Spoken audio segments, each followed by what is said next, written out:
إلى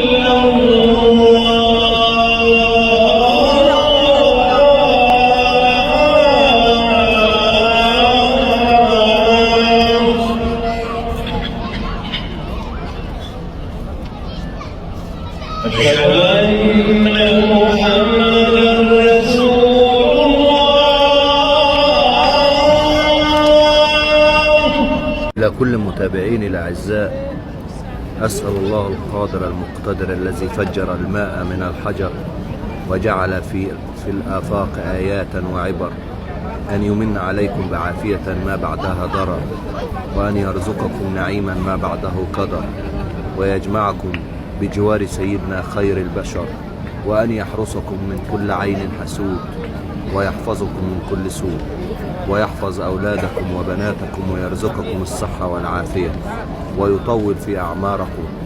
وكل شخص تمنى شيئا أن يناله، وكل شخص كتب لي تعليقا بدعاء أن يتقبله الله عز وجل ويحققه له. وأسأل الله العظيم رب العرش العظيم أن من منكم له مطلبة عند الله فيجدها محققة بإذن الله. جزاكم الله خير على دعواتكم ودعمكم. إن شاء الله يا رب كل مشتاق لزيارة بيت الله الحرام أن ينالها قريبا عاجلا يا رب العالمين.